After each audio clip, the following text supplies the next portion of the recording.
or scary or horror intern story at the end of each summer. Mine this year, I got a call. This was the week after our big camp for the summer. I was on vacation with my family, and I get a call on a Wednesday saying the family that is hosting your intern, the dad came home and said he's leaving. So you got to find a place for the intern to be by Sunday. And, you know, you're scrambling at that point. I'm scrambling at this point, trying to figure out where he goes. But, of course, for any of us who have dealt with a family breakup like that, I mean, that was just the easiest, simplest, randomest, if that's a word, beginning of the crisis, right? Because once I got the intern out, that was fine. But then it's, how do you help this family who is, you know, I'm now dealing with a young man who is trying to figure out, what does this mean for my relationship with my parents? What does it mean for my relationship with God? If he's father and angry and hurt and confused, and, you know, you've dealt with these families. And what happens in your church, in that small community that worships together every week, when that's happening 3 or 4 times a year maybe? So this is what we're up against, right? When 50% of couples, give or take a few percentage points, get divorced every year. And Ron's going to give us a whole bunch of statistics that are just kind of mind-boggling. But that's why we're here. Because I don't know about you, but when we say at our church, youth and family ministry, we are still defining family as mom, dad, and 2.5 kids. And that's just really not the way things look anymore. So that's why we think this is an important conversation to have. We appreciate that you're here and that you recognize that it's important as well. I'm going to say a prayer of blessing over this morning. Chad's going to tell us a little bit about Ron, who's speaking this morning, then we'll dive right in. Lord God, I pray a blessing over our time together today. Lord, thank you for letting us be here. Thank you for giving us resources. Thank you that this is not a topic or a challenge that we have to try to navigate on our own. God, I pray that you would give us wisdom and the grace that we need when we're in these kind of situations, when we're dealing with families who are either breaking up or blending or going through all the different stages now that families so frequently do. God, help us to be a people who are gracious. And I pray for these people in here who are working with families, teenagers, children. God, help us to grow in our wisdom and in our knowledge so that we can be effective ministers for you. Pray in Jesus' name. Amen.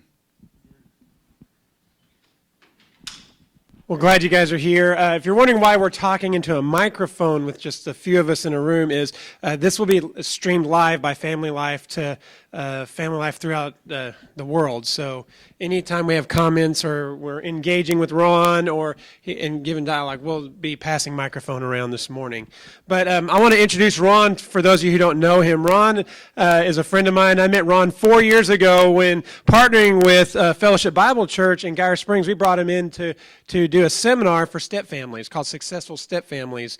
And as I was sitting through this seminar 4 years ago as an organizer, and I'm listening to Ron, I went, why have I not heard this material before as a minister to teens and families? And then my second thought was, I'm never leaving my wife.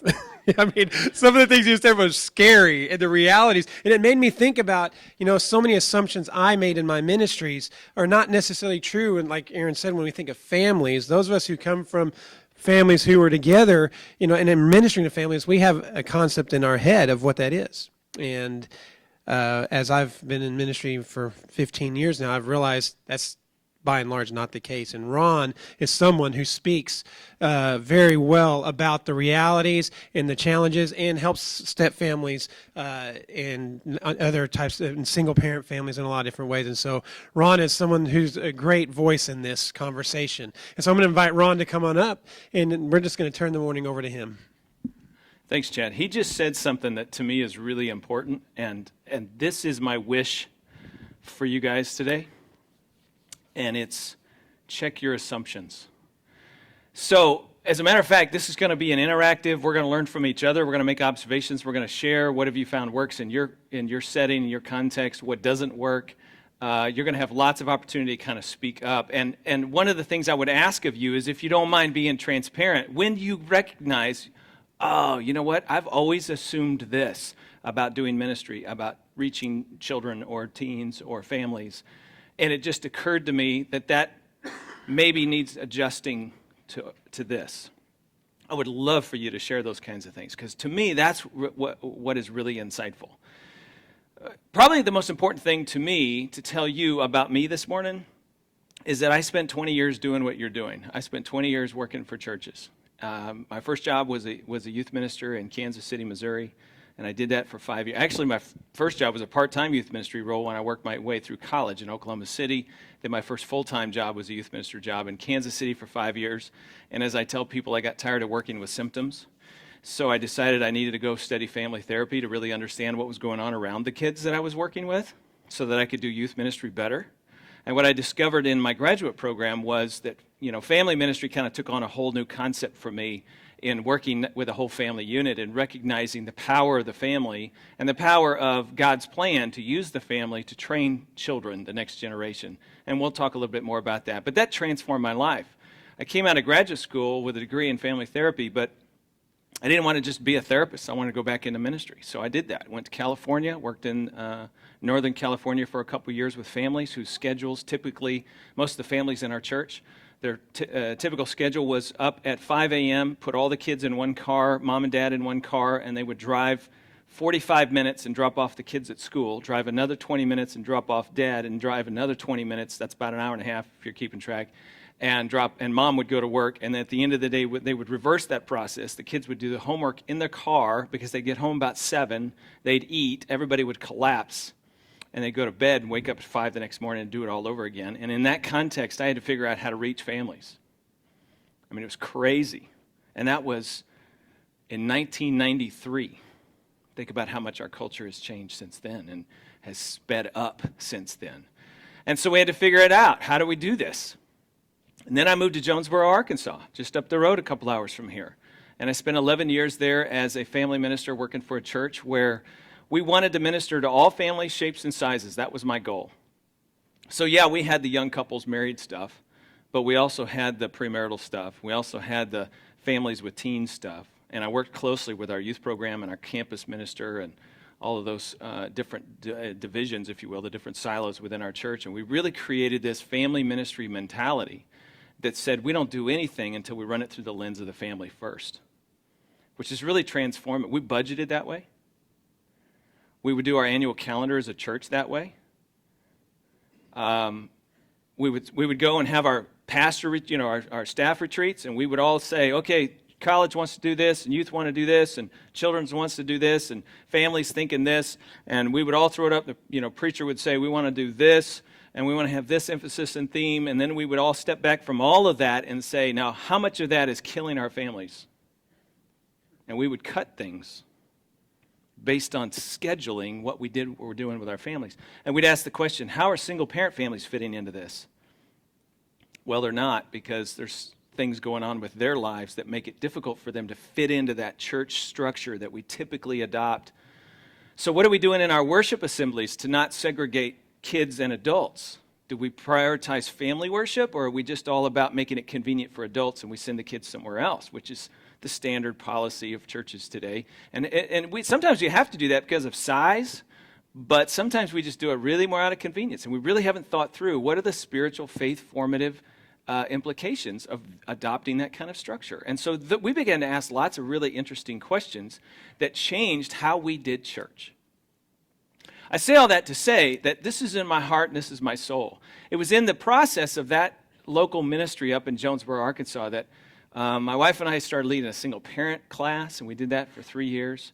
And we also stumbled and bumbled into the field of step-family ministry, and there wasn't many people doing it at that point in time, and so we kind of figured a few things out and learned from other people, and eventually that became my life, because that was something that a lot of people were really asking about. How do we reach step-families, and how do we teach, and what do we teach? And so today, that's what I do full-time. Is step-family ministry, training, education, resourcing, materials. That's kind of the world that I live in. But to me, it's just part of that bigger family ministry concept that really brings us here today. Non-traditional families. Well, there's a lot of different kinds of non-traditional families. I thought we better just focus on a couple of them today. So we're really going to zero in on single-parent families and step families. And I'm going to spend a little bit of time in the latter half of our time this morning talking and teaching and sharing with you some things that I've learned and that families have taught me, okay? Because that, to me, they're the experts. But before I do that, I would rather, instead of just talking about it, I would rather help us all feel it. So, who likes the show Whose Line Is It Anyway? How many of you ever seen that show? Who likes that? Okay, good. Raise your hands if you enjoy that show. Great. You're my volunteers. I need, is it Crystal? Kristen, come on up here. And, yeah, who? With the hat on. Joe, you had your hand up. Come on up, Joe. Thank you very much. Joe, if you would, come stand right over there by those suitcases up on stage. And Kristen, if you would come stand over here on that end of things. Actually, you know what? I'm going to reverse you. Joe over there and Kristen over here. Okay, good. So this is Joe and Kristen. At one season of life, they were married. Show us married. As you can tell, it wasn't a very good marriage, which led to their divorce. If you would, there's a rope behind you guys. Love creates a bond and a connection. Yeah, go ahead and pick that up. Love creates a bond and a connection between two people, but you know what is, I think, just as powerful is the bond of hurt and anger. So they're divorced at this season of life. So once you tie this around your wrist and tie it on there pretty good because you're not going to be able to hold it, and you do the same thing with your right wrist if you would. And that's the bond of hurt and pain and the past. Well, Joe and Kristen had 3 kids, Chad and Mary and what's your name? Patrick. Come on up. Chad, Patrick, and Mary had 3 kids. You guys just stand right in front of these suitcases. And as they would have it, they just kind of lined up nicely here. Chad is the oldest, and Patrick is the middle son, and Mary's the baby of the family. These are the 3 kids. Now, kids, you'll notice behind you in the bucket, there's 2 ropes. One of these ropes needs to go around one of your hands, and the other one needs to go around your mom. And then the second rope connects you to your dad. Got it? So tie on around your wrist, kind of like they did, and then tie on to mom. Mom and dad, you guys can slide up a little bit so they can reach you. Great. Now, while they're doing this, let's just talk for a minute about family structure. God's ideal for the home is what? His plan A, if we could call it that, is what? Talk to me. Mom, dad, 2.5 kids, right? What we call the traditional family. By the way, 22 years ago when I was in graduate school, we had a book on the family life cycle, and in that book it said, here's the traditional family. And oh, by the way, there's this little sidebar that said, and some people will experience divorce and remarriage, or divorce, single-parent years, and remarriage. And in that book, I'll never forget, it said, and some people are predicting that this may be normative at some point in the future. Fast forward to today, and I would say that same book in its 4th edition now talks about the normal family life cycle, including divorce, single-parent years, and remarriage. 22 years ago when I was in graduate school, non-traditional families were single-parent families and step-families. Today, the academic literature is talking about non-traditional step-families, meaning traditional step-families are normal, but then there's variations of step-families that are non-traditional. How far we've come in just 2 decades. Isn't that amazing how much we've changed? I just find that fascinating. And again, it all speaks to, in your church culture, when you talk about family, who are we talking about? Well, usually we're thinking mom, dad, and 2.5 kids, right? Traditional, ideal, biblical, plan A family. All right, so here are the kids, and here's mom. Now, kids, you also have an emotional bucket. I want you to make sure you carry that around with you a little bit. And you have a big, huge suitcase. When mom and dad divorced, the baggage of loss became something that you had to carry with you. So pick that up. Great. All right, kids, go to dad's house. It's his weekend. Oh, I'm sorry, Mom. What happened there? We're going to have to hear from these people. What happened to you? I'm being drug along. You're being drug along. That's blue, by the way. Is that? Yeah, that's good. being drug along, what's that about? I'm kind of attached to the kids. They Yeah. go, I go. Yeah, kind of interesting, huh? And by the way, notice how she moved closer to her ex-husband when that happened. That's kind of interesting. How do you feel about that, by the way? Not good. Yeah. 'Cause why? The tension. Yeah, the tension. How do you feel about your ex-husband? Not good. Resentment, anger. Yeah. Good. And you know what? She's really good at letting the kids know about that. So she's carrying around a little bucket herself, and it's got some rocks in it. And every time she makes one of those derogatory comments about the kids, she throws a rock in the kids' bucket. So when she says things like, I'm angry. He's a no good whatever. that was clean. I appreciate that. Go ahead, throw a rock. Here's yours, Dad. You can be keeping your ideas going. So kids, what's that feel like to get a rock thrown in your bucket? It's inconvenient. All right, let's ask a woman. She knows what emotions are. I'd rather be at dance practice. Yeah, really. Yeah, I mean, like, why do we have to endure this, right? It's difficult. And you're over here with Dad, and you are the baby of the family, Mary, and you're Daddy's little girl. And here, Mom, I mean, what is that like when she says something about him? It hurts me because I'm part of him. Mm-hmm. Makes Yeah. me feel like I'm no good. Absolutely. Did you hear that? Kids internalize the negativity. The rock, she thinks she's throwing rocks at her ex-husband, but the rock lands in their emotional bucket. Well, Dad catches wind of that, and so he always has something nasty to say as well. You know, your mom's never around. I don't know what she's hanging out so close for. I mean, she's always got horrible things to say about me, and whatever she says is really not that true. I mean, I'm sorry. It's really her fault. Good. Throw a rock. Nice.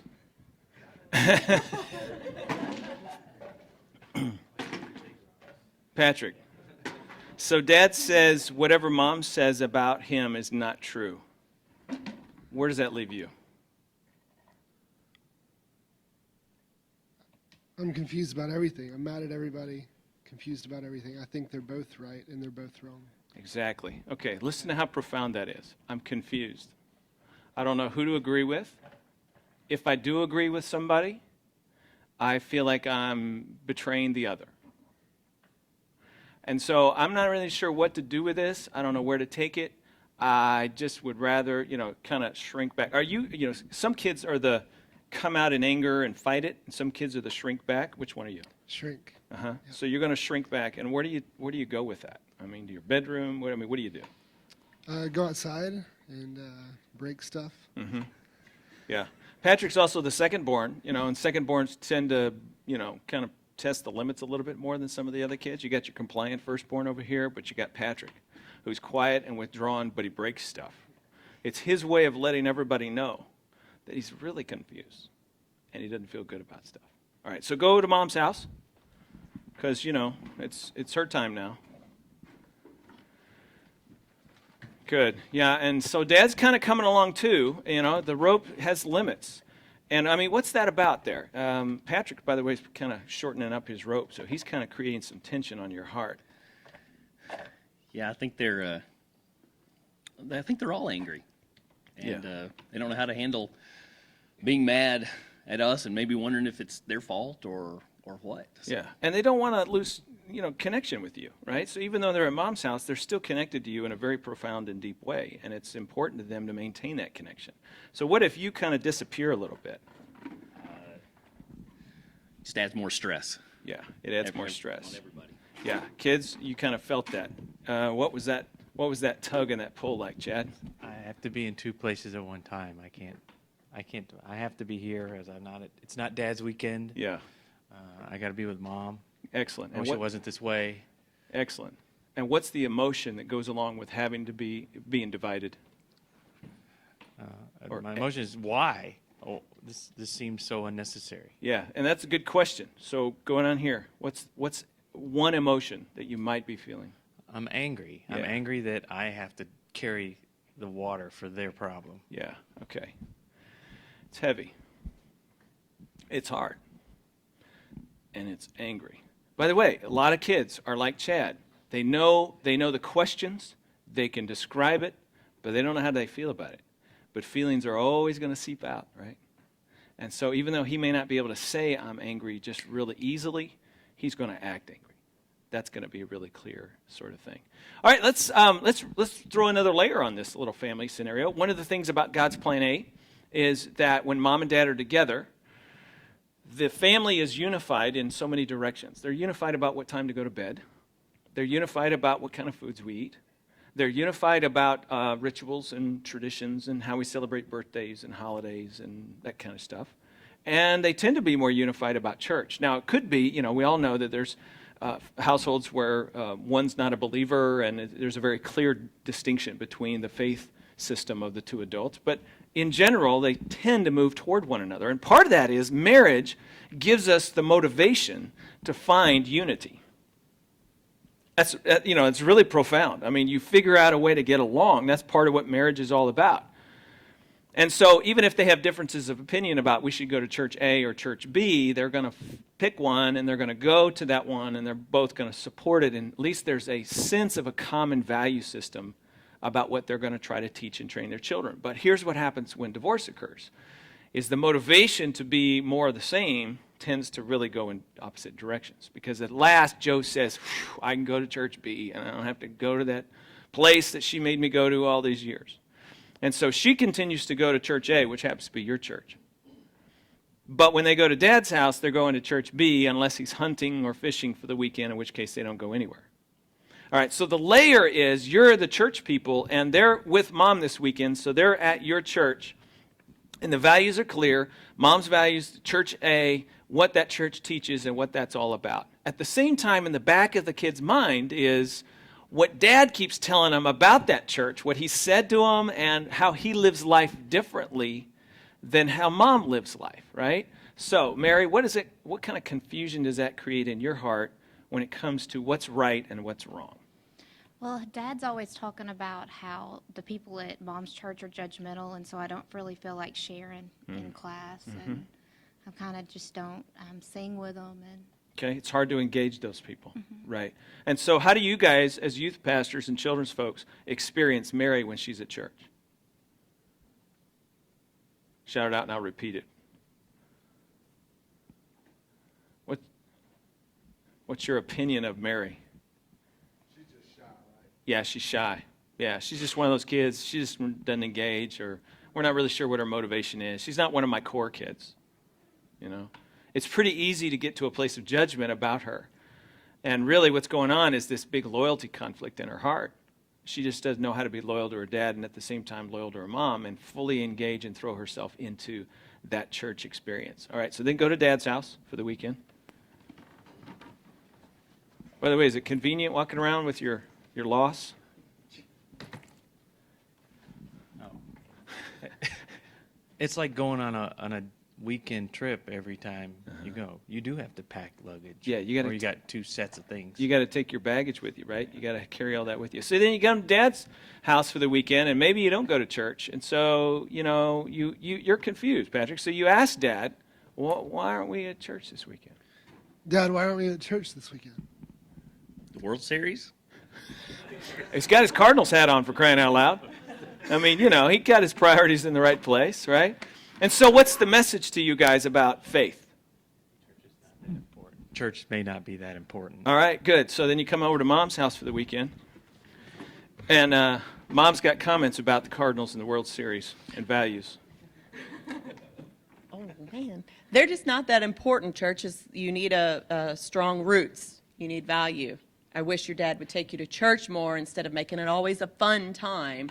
And me always being the bad guy that has to drag you to church and you dislike it. And You've done this before. Yes, All right, we do good. this. I think, yeah. So throw a rock, right? Because that was a big rock. That's a huge rock.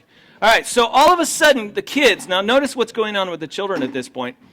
They are confused about values and spiritual things. They're getting mixed messages about those things. And as Elizabeth Marquardt writes about in her book, Between Two Worlds, the onus now of decision-making about what is right and what is wrong and about moral themes in their life is now on them. what dramatically changes when homes are separated is that before, the onus of responsibility, is on mom and dad. Because they're the ones who are setting a tone and a pace for the family and giving messages about spiritual things. And that completely shifts to the children who are 6, 10, 12, 15, and far from mature enough to really be able to filter through those spiritual things and values and make decisions about what's right and wrong. It's tough. And listen to Patrick, they tend to go in with themselves. They tend to withdraw into themselves. They tend to go, okay, it's all on me now. I don't even know how to engage my dad. I did engage my dad, and he looked at me like, well, you idiot, it's the World Series. So the other message he got was, well, gosh, don't ask questions about spiritual things, because I'm just going to be made to feel stupid. So now I can't even approach my dad and get guidance and wisdom. I don't have anybody. Are you feeling anything different as a youth pastor? Like all of a sudden, your role becomes even more significant, right? To try to offer some guidance. And at the same time, there's going to be confusion when you do offer that guidance because it doesn't quite add up. You're still Church A. It doesn't quite add up to what Church B says. All right, kids, go to Dad's house for the weekend. Let's add a little bit more to this. As life goes on, in another part of the universe, there was another couple, Chris and Chad. Come on up. Thank you very much. Get off your phones, son. What are you doing? I'm taking notes. Oh, okay. Taking notes. Chad, go over there and stand by. We're friends. We can do this kind of stuff. By the red suitcase, if you would. And Chris, if you would come stand. No, you know what? Let me reverse. Chad, you're here, and Chris, you go by the red one. All right. So you guys are also ex-spouses. They met and married. Tie a wrist on there. They had one kid. Come on up, man. Frankie, this is your lost suitcase. I want you to hang on to that. Move all this stuff. Chris, if you would pick up your loss and sadness baggage. Chad, you can pick up one of those big ones there, not just one of them. Good. And Frankie's tying on. He's going to tie on to Mom. He's going to tie on to Dad. He, too, has a similar life experience going on in this corner of the world. Back and forth between homes, wrestling with a lot of different things. Nice. While he's tying on, Frankie, I want you to be aware of something. Kids, I want you to be aware of something. Your mom, Kristen, and your dad, Chad, have met through ChristianMingle.com. And so what happens when the two of you meet? Space-wise, show me what happens. I'm going to be doing flips and turns to be connecting. Right, you're going to be trying to connect. Go ahead, Chad. So again, they both got their baggage and their loss. Oh, by the way, we haven't given you guys baggage. Yeah, we got to light you guys up. Here's your sadness. You know, I mean, gosh, the dreams and and all the things that you had for your kids. It's just all, you're doing good, man. So here's Mom's got some suitcase here. Well, I'm not done yet. And so we got that, and here's something for you. Hang on to that. So this is she broke my heart, and she ran away, and look what it's doing, the guilt I feel over Frankie and all that's going on with him. And this is the sadness you feel about this thing falling apart. Nobody wants divorce. I mean, if I have one message, sometimes I get upset with us marriage ministry people because we think we can talk people out of divorce as if we just said to them, look, if you just knew what you were doing to your kids, you wouldn't do this. Look, if you just understood where life's going to go in the future, you wouldn't do this. Look, they're not doing it because they want to.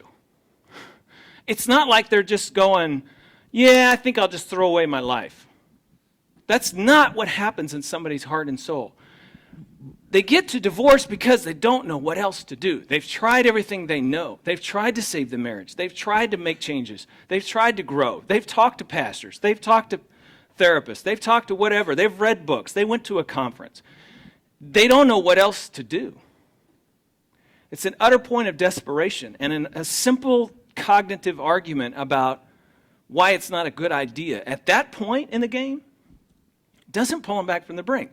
There's groups all over the country who are trying to mandate that states require couples who are divorcing to go through counseling before they, and the research shows it's not working. Because people don't want to get a divorce. So it's not like you just throw platitudes at people. It's painful. And yet, it's the only option they can see. Now, sometimes we can help them see other options and try a little harder and stay in it, and sometimes that's true, and sometimes it's not. And so she's not here because she wants to be here. She feels bad for the kids and all that it's doing. Now, this guy, here, I'll just put it down like this. Okay, so now you got to move closer to this guy, Chad, that you've met and you're starting to date. Now, kids, what do you notice when she moves closer? Anybody? Less of mom. Less of mom.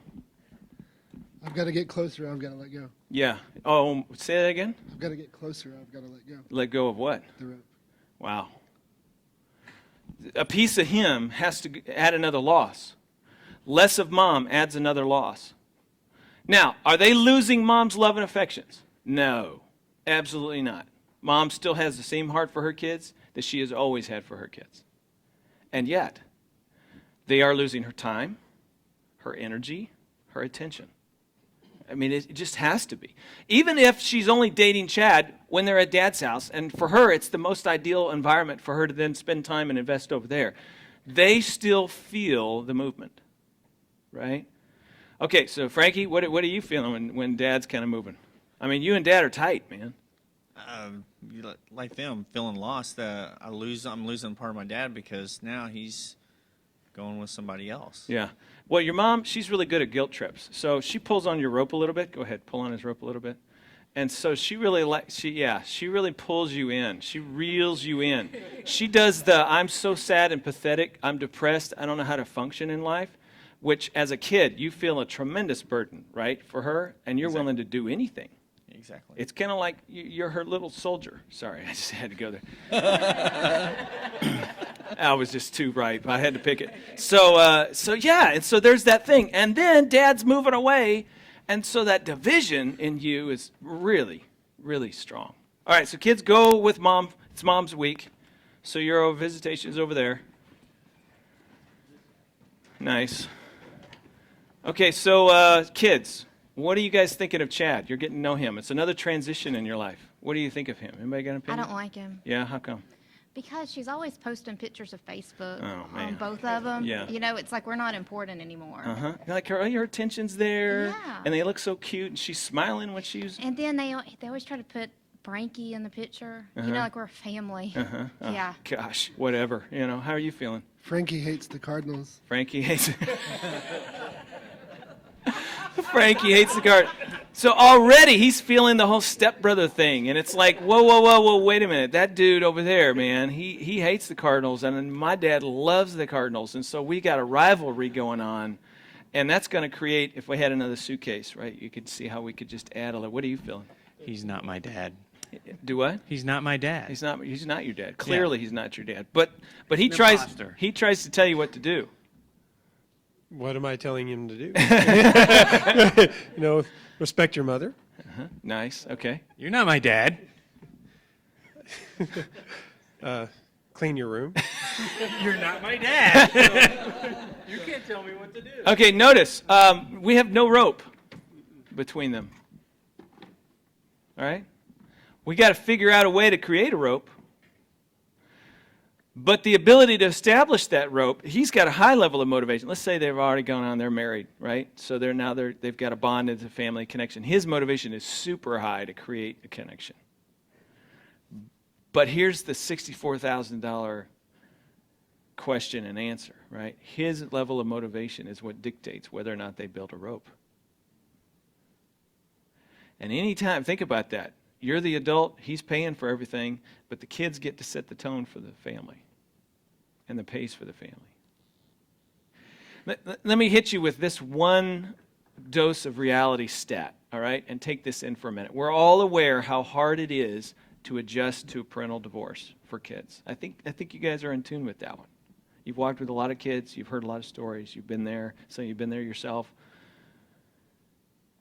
It takes more time, and it's a harder adjustment for children to transition into a blended family than it does for them to transition into parental divorce.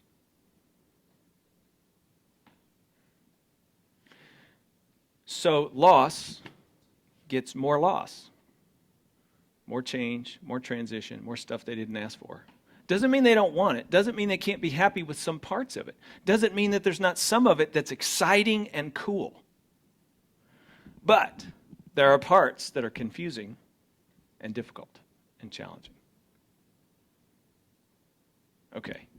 Anybody else have any other observations or comments or anything maybe you can sense somebody might feel in your position? You can guarantee I'm doing my best to keep that rope from ever being built. Say it again. I mean, you can guarantee I'm doing my best to keep that rope from ever happening. Yeah. You know, Because that's a threat to you. he teaches ballet, for crying out loud. That was low-hanging fruit, too. He's a loser. Yeah. I don't know what your mom sees in him. Okay, so loyalty says, wow, you know, now dad's throwing rocks, but they're at the stepdad. And the loyalty that comes along with this rope instantly means that the kids are with him. It's not like, oh, man, I am totally against dad for saying that about him. I'm totally with dad about that. And yes, it's biased. And yes, it's not right. And yes, it's mean-spirited, even though he's being a hypocrite because he says go to church and love people, but I don't love him. But that doesn't matter because he's my dad. And when you're dad and when you're mom, you get, there's bias everywhere, right? You get benefit of the doubt. When you're step-parent, you don't get the benefit of the doubt until you have a rope. And that's a process of time and relationship bonding and developing. And who knows how long that can be. It could be that even though Mary's kind of torn about this whole deal, she and Chad have this instant connection because they both love you like ballet. See, there it is, right? So they both love ballet, and all of a sudden, I can't wait to tell your wife, man. All of a sudden they have this instant bonding connection because it's something that brings them together. And that's one of the things why step-parents do is they find a common interest with children and they pursue that space with the child, and it helps them create a connection. Well, that's easy for her, but these two guys, I mean, we got the whole Cardinals thing going on here, and we got You're Not My Dad going on, and ages, right? He's 15, he's 11, she's a cute 6, and all of that makes a difference in how quickly we create ropes and how thick the rope gets. None of that is in Chad's power. Chad's the one who comes and sits down in your office and says, help me. And he just wants to, and so you say to him, hey, we got this great series called Stepping Up. You need to learn how to step up into manhood, man. Hey, there's this thing called men's fraternity, and if you go to that, you'll learn how to be a dad, you'll learn how to really be a man, and if you do all of that, then ropes will develop. Doesn't work that way. It's not in his power. Now, he can do things to make it worse. He can do things that are dumb, right? He can be angry. He can give them good reason to not trust him or want to be around him. He can be a man not worthy of respect. All of that hurts, makes it harder. But even if he's doing everything right, it's still their call. Mom becomes the gateway to them developing a relationship with him. When mom does little things like, hey, listen, I know he's not your father, but you are going to pick up your socks because he asked you to. He's my husband. That subtly invites son to say, okay, whatever, Mom, I'll do it for you, if you say so. And in the beginning, that may be all you have, but so Mom becomes the gateway. And so one of the things I do a lot is teach that the success of step-parents is dependent upon bio-parents, right? And we help bio-parents understand that. But that's what you could see all of a sudden where some of the frustrations come in. By the way, let's do the spiritual faith development thing. Before, we said there were two households, Dad's house and Mom's house, and the kids had divided influences. Now they have stepdads, so they have influence number 3. But when Frankie comes over, come on, Frankie, come over to your dad's house. Yeah, Mom's lonely over there, so she's gonna, do the guilt trip thing. And so Frankie comes over, and Frankie carries the spiritual influences of his mother. And when Frankie comes over, he has influence with Dad, and Dad kind of caters to that. He wants Frankie to believe what he believes, and he wants to work on that, and so that creates another faith message within the house. That's number 4. Now, who in here can tell me what postmodernism is? mean, it's a big word. It's flying around in our ministry circles. I mean, it's hard to define, but is it, say it again? Truth is relative. Yeah, truth is relative, right? Okay, so these 4 kids are growing up in a scenario where over time, truth is relative. And instead of the home being an obvious place, plan A, for faith to be passed from one generation to the next, faith gets confusing. And they go a step farther and they learn how to be chameleons, where they're at dad's house and they chameleon into dad's values. And they agree with that. And they go to mom's house and they chameleon into mom's values and they agree with that. And then they have spiritual influence number 3 or number 4. And they find ways of adjusting and adapting to that and not being critical, because there's enough stress and criticism in the system as it is. Who wants to gain more rocks in your bucket? So let's just kind of keep the peace and go along with the program. And then they come to your church, Church A, and you have the audacity to say there is one truth. And it doesn't compute. It just doesn't compute. And we have the audacity to say, God is your father. Well, my father's cool and all, and he's fun, but it's confusing. And my stepdad, father image, man, I'm not sure I'm buying that one. And it's confusing. And we tell them a story about the prodigal son, and really to them it's more about the prodigal dad. And they don't connect to that story. And we give them illustrations in our student ministry training and teaching where we talk about mom and dad, and mom and dad. Well, which one of those are you talking about for me? Which one of those are you speaking to for me? Because some of those are clearer than others. Some of them I have ropes and connections and bonding and investment in, and some of them I don't. And so you want me to feel that way about everybody?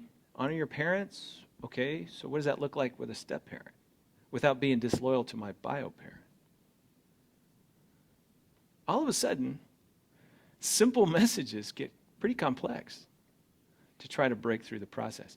By the way, back to postmodern. Am I saying that the reason we have postmodern thinking in our culture is because of this? Marriage and divorce, remarriage, and multiple household situations for kids? No, I'm not blaming this for being the cause of postmodern thing. I think it's been around forever. There's always been relativism, even back to the 1st century. But I do think we are systematically training kids to be postmodern thinkers. And it's rapidly moving through our culture, and it has been for the last 40 years because of the divorce and remarriage rate and re-divorce rate. That's the thing I'm going to get to, is it's the re-divorce rate that adds even more people. Let's say they marry and 3 years down the road they divorce. Now we've got 5 influences when she starts dating again. Now, I mean, that's the deal with kids. Over and over and over and over. Transitions in, transitions out. Every time the loss gets a little bigger, the bucket gets a little heavier. And then we present nice and clean. Let's think church for a minute. So all these people, these kids come to your church on Sunday. You know what? Let's hold off on that. We'll have that conversation later. You guys are tired. You can untie. You can put all your stuff down. Let's give them a round of applause. Thank you very much. If you don't mind, Chad, just leave me a little room up here. I'm going to move that podium up. Yes. Thank you.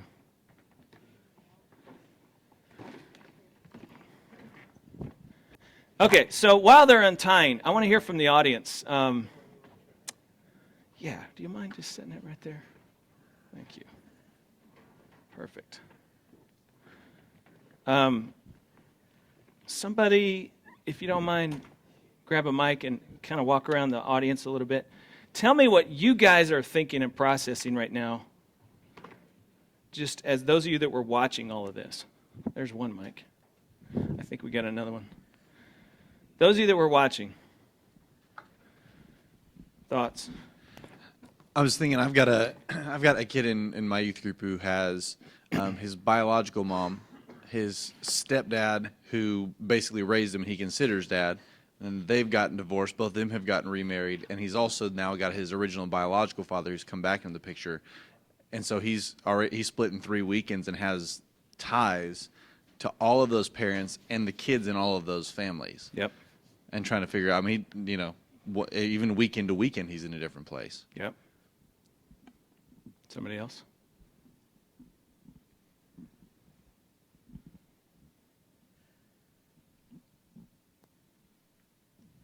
Just observing all of that, what a child learns is that ties aren't good. So why would I want a tie to the stepdad? Why would I want a tie to my youth pastor? Because every time when I get tied, it just pulls and it hurts. So Where do I fit? Where do I belong? And creating connection brings fear along with it. yeah, I would learn. I want to avoid ties Yeah. because they're not good. It's a safe place to be. And personality will drive some of that. Some kids are more outgoing and extroverted and, lover of people. And so they want to keep the ties and connections going. But other kids that are more prone to, like Patrick, to kind of withdraw and go back to the bedroom and just kind of hang out. And he needs one friend in the world. And he doesn't want to deal with anybody else because that's just a big mess and chaos. And I'd just rather withdraw from that whole thing. Those are the kids that are prone to depression. Those are the kids that are prone to drug, alcohol behavior and that kind of stuff, and playing video games 15 hours a day, and they withdraw into that safe stuff. Good. Anybody else? Let's do one more. Yeah. I was just thinking about her, the single mom then over there by herself. And, whether she's, the depression that's going to come along with that for just feeling isolated and the confusion and loneliness. And then, is she going to try to just get into another relationship so she's not lonely? And all that isolation and what that's going to be in her life, and then how that's going to affect the kids when the kid comes back home. Great observation. Mary works with a single parent ministry at New Life. You can see her heart for that.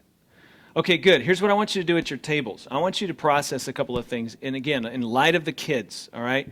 So just turn to one another for 3 or 4 minutes, and I want you to brainstorm as quickly as you can, pop observations. Okay, if I was a kid living between divorce or between households, if I'm living with a step-parent, what are the stressors, what are the fears, what are the concerns that you think those kids are going to have? And just list as many. We may have already said them out loud, but just keep saying it. I want at least one person in your group to be the reporter. Their job is to write everything down because they're going to have to share it. Ready, set, go.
Okay.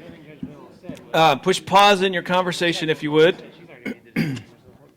Now, my guess is you've got an excellent list in front of you of different things that kids can feel or experience. But I don't care. Here's what I do care about. Raise your hand if you got moved. Okay, if you got moved from one group to another, raise your hand. Good. We want you to teach us what it's like to get moved. Okay? So, give him the mic. What was it like? What did you think? What did you feel? I felt like the guy moving me had a power trip going on. He did. For those of you that are on the video, I need to explain. During their conversation, I went around to the different tables and I tapped people on the shoulder and I said, "Come here, I need to see you for a second." And they stepped away with that bewildered look of, "What did I do?" And then I just said to them, "I need you to go join that table or that table or that table," and didn't give any explanation for that. So you felt like I was on a power trip, right? Good. See, I'm the judge in the state of Arkansas who tells you where to go and when. And you don't have any power over that, and your parents don't have any power over that. And it makes perfect sense to me. And I have the rights and the ability and the authority to make that happen. But it doesn't always make sense to you. Okay, so the judge was on a power trip. Give him the mic back. I want to know, how does that make you feel that I'm on the power trip? Or how did you feel just that whole experience of being moved? Well, I just kind of rationalized it that you didn't understand, and so I just did it, but thought it Kind was of went done. along. Interesting. Somebody else who got moved? What did it feel like? Okay, right here. Chad, yeah, right behind you. Shortly after I sat down and started struggling to try to enter into the conversation, I went, "I know why you did that." Tell us about struggling to enter into the conversation. Well, I could see their list, and I saw all these things they had written. I'm like, well, my list doesn't look like their list. How am I going to get back in line, or can I steal some of their information?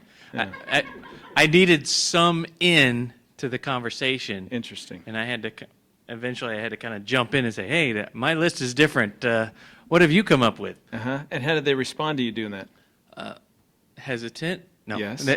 At first, they're At like, first? well, how can I explain this? They were, Okay. trying to resolve how can they bring me into this since I hadn't experienced their conversation to begin Okay, with. so what he has experienced is he's highlighting for us the difference between insiders and outsiders. And this is an extremely important concept when we talk about kids moving between homes and step families in particular.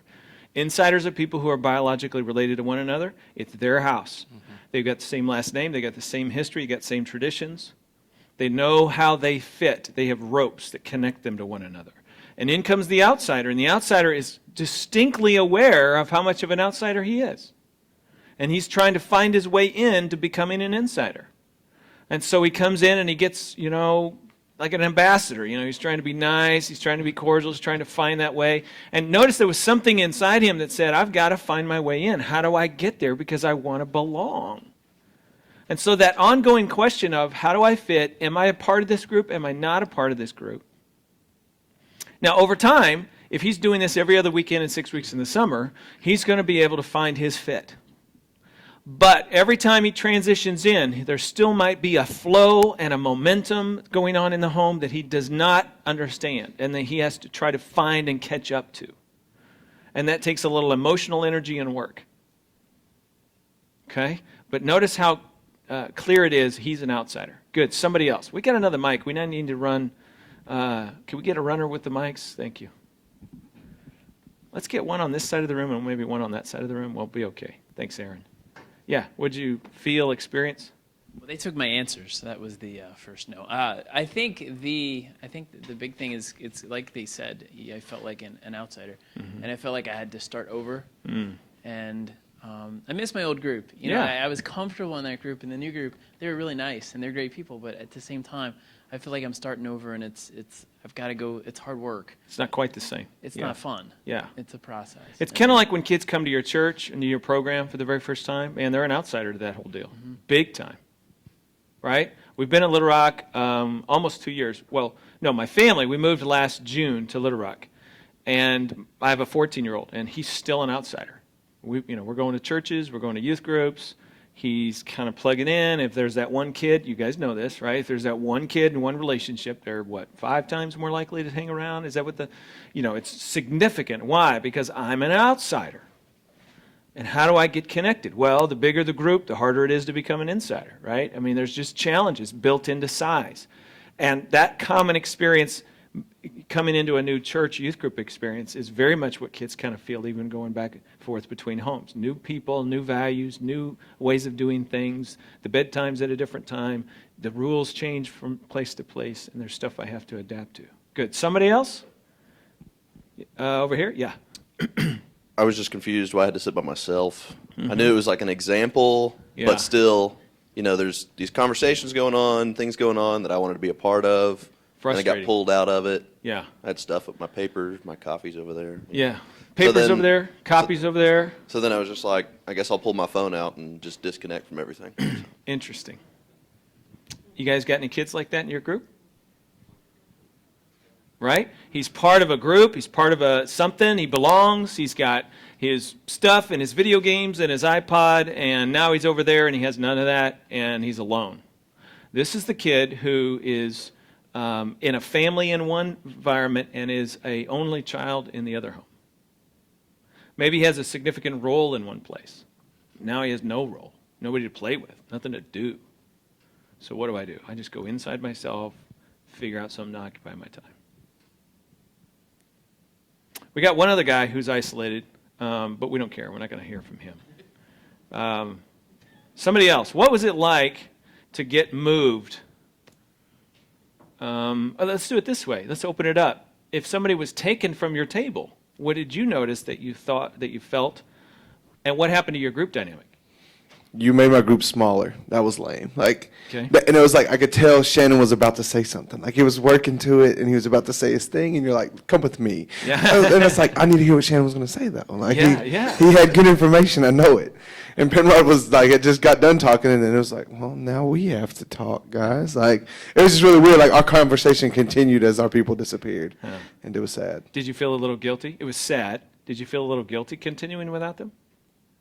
Yeah, I was like, are they coming back? Like, Yeah. I mean, I kind of kept looking, and then I'm like, dude's over there by himself. And I'm hearing a frustration, and I'm hearing a, what's that piece? You're worried about him a little bit. He's over there by himself. I was like, I mean, I laugh now, but like if it's for real, like, Yeah. I'm like, dude, you have no group. Like, Okay, so here's his half-brother.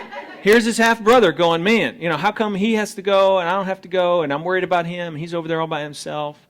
And so this whole weekend that his half-brother is over at the other house, he's kind of anxious. Yeah.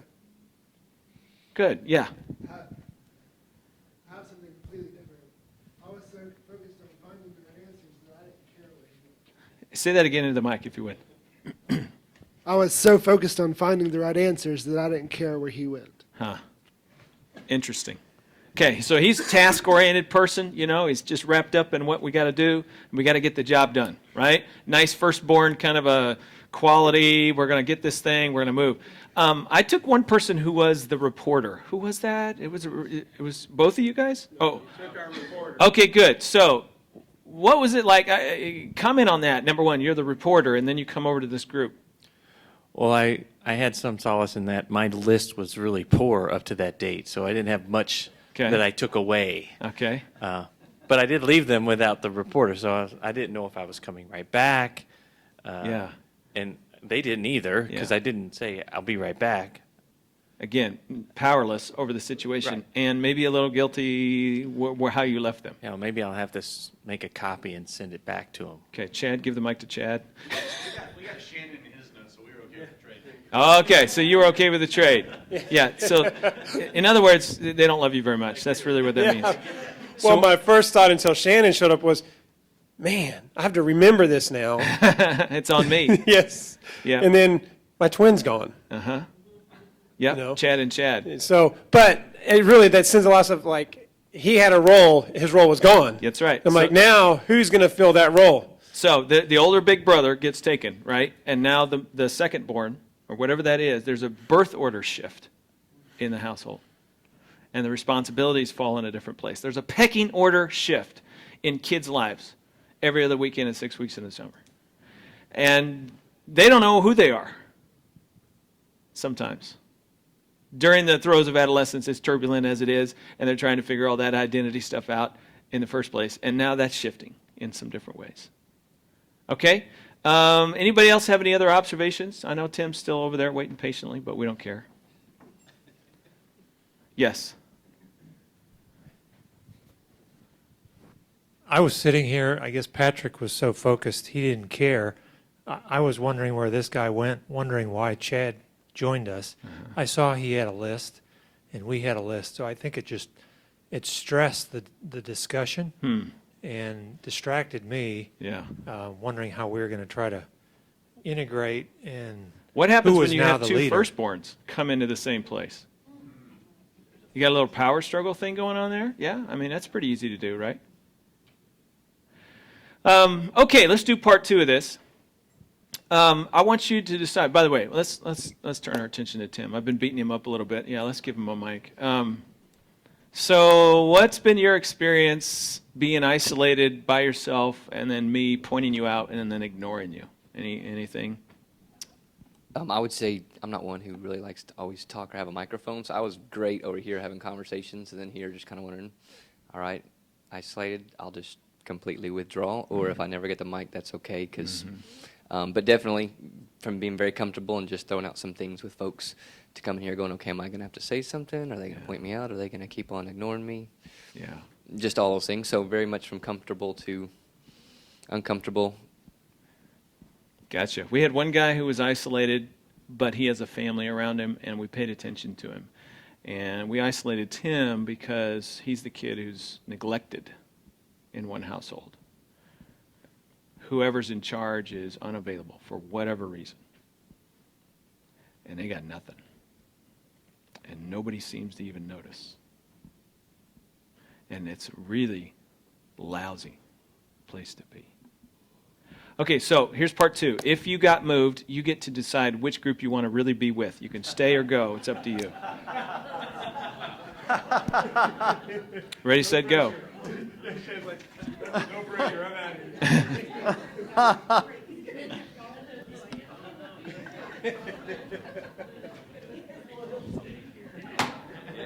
Good, yeah, hang on to that.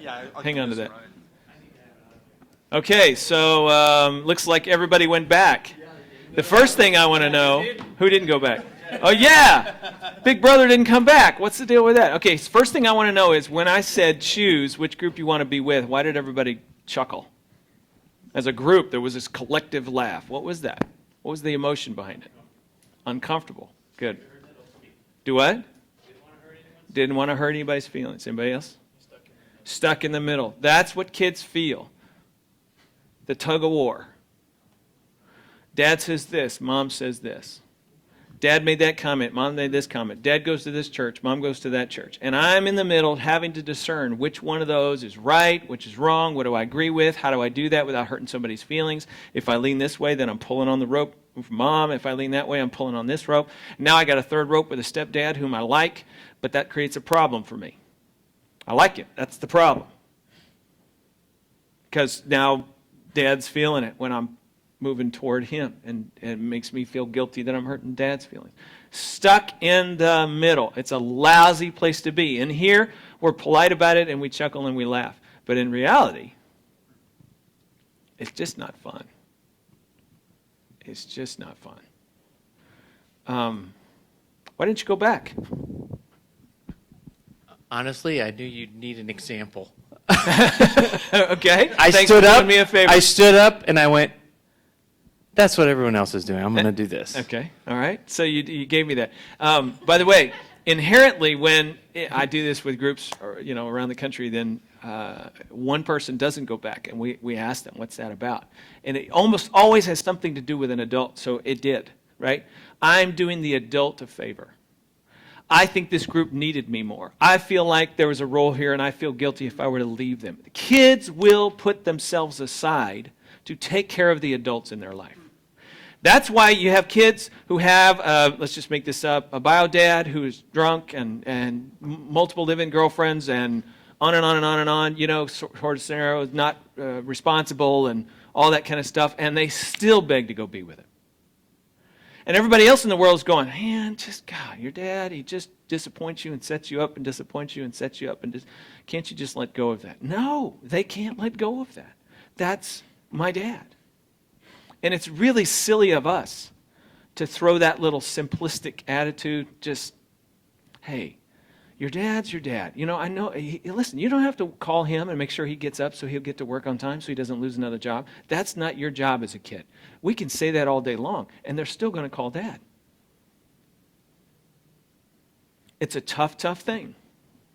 By the way, if you got a kid in that situation, I would talk frequently with them. I would engage them around that stuck in the middle, around that sense of loyalty, and say things like, I mean, you're not going to fix it from the outside. I can't fix it from the outside, but we can engage them in that dilemma and say things like, you know what, I get it. I love the fact that you care for your dad. I love the fact that you want to provide for him and do for him what he can't do for himself. I think that is awesome of you to take care of him in that way. Sometimes I wish that you didn't feel that burden. Sometimes I'm wondering what it would be like if you did your part, but you didn't take on your dad's part. What would that look like? And you kind of carve it out into what's really dad's responsibility versus your responsibility. Another way to say it is, how do you be responsible to dad, but not for dad? I'm just telling you, at the end of the day, that's a tough, tough thing for a kid to say, you're right, I'm going to let dad miss work and lose another job. I'm good with that.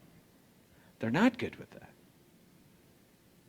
It's a burden, and they will take on the burden of the adults in their life if they care for you and have a rope and you matter. So we got to enter into that and talk about that. Okay, it's break time. We're going to let you stand up, stretch. There's restrooms down this hallway on the left. Actually, the men's restroom is before the elevator. You ladies keep on going down that hall on the left is the ladies' restroom. Everybody look at your watch. Add 12 minutes and 22 seconds, and that's when we'll start. Ready, set, go.